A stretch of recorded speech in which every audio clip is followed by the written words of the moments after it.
Another big milestone for ISRO in SpaDex project. Government confirms de-docking of SpaDex now complete. De-docking of SpaDex has now paved the way for future missions.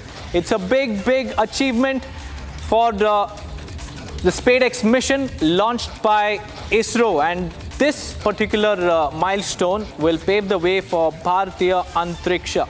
This is the big breaking news that we are currently tracking at the moment. The SpaDex mission has once again achieved another big milestone for ISRO, and this time it's about the completion of the de-docking process.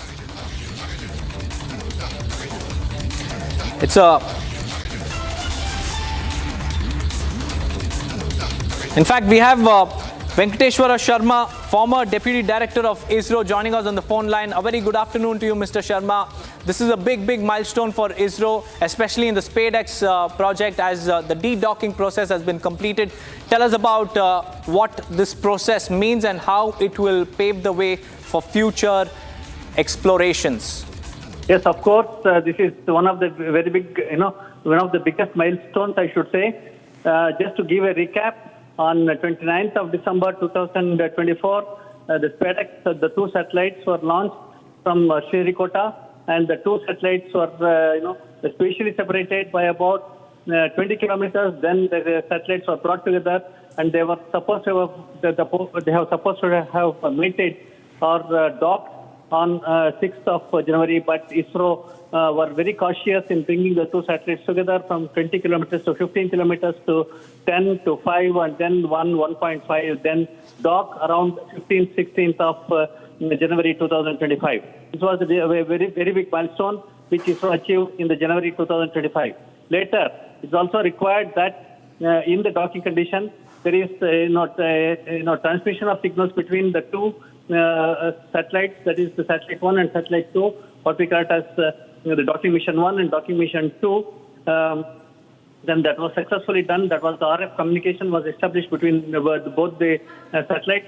Then one of the satellites was switched off, and that was made dormitory, and the control was handed over to only one satellite. That's another very big requirement, where one satellite controls other satellites. Even the power interface between the two satellites happened, the communication happened, and the entire control is being done by one satellite. So that was also achieved during the third week of January 2025.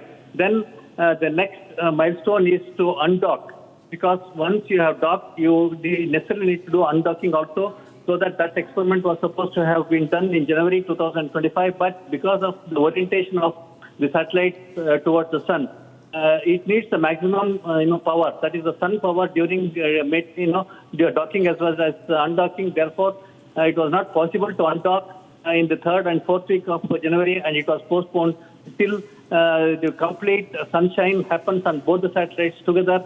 That happened during the 12th, that is 11th, 12th, 13th of March 2025. Then ISRO has achieved the successfully undocking of the two satellites, and the two satellites are spatially separated by 5 kilometers, and it will go on up to 20 kilometers spatial separation, and it will move on. The biggest achievement, we should say, is because that there is a proposal for having Bhartiya Space Station, BSS, something similar to ISS, where the astronauts have to be taken to the BSS, and then the crew module, service module has to dock with the BSS. The astronauts have to get into the BSS, do the experiments, what you are seeing in ISS, where now the Sunita Williams and other, Boric and other people are there in ISS doing experiments. Similar type of experiments are supposed to be done with BSS. Therefore, docking and undocking becomes extremely important. In addition to that, there is proposal for Chandrayaan 4, where it is proposed that it will be in 2 to 3 phases of going to Chandrayaan, unlike Chandrayaan 1, 2, and 3, where a composite was launched into the transfer orbit, then it went to moon orbit, then landed on the moon, and like that, it was one single composite which was happening. Now it is proposed that 2 to 3 composites will be separately launched, and they will be separately moving into the Earth orbit, then to the moon orbit, then land on the moon, then collect the samples and come back, is what is being proposed in Chandrayaan 4. Therefore, it is extremely important that there again, when we are going with different modules, docking and undocking is important, and therefore all these future requirements in terms of BSS, in terms of Chandrayaan 4, in terms of going to Venus and other space exploratory missions depend very heavily. Mr. Sharma, in fact, this is a huge milestone which has put India on the map, and especially has also added India to the list of elite countries which have mastered the process of docking and de-docking. But tell us, also help us understand how this particular mission will help in future Gaganyaan missions as well.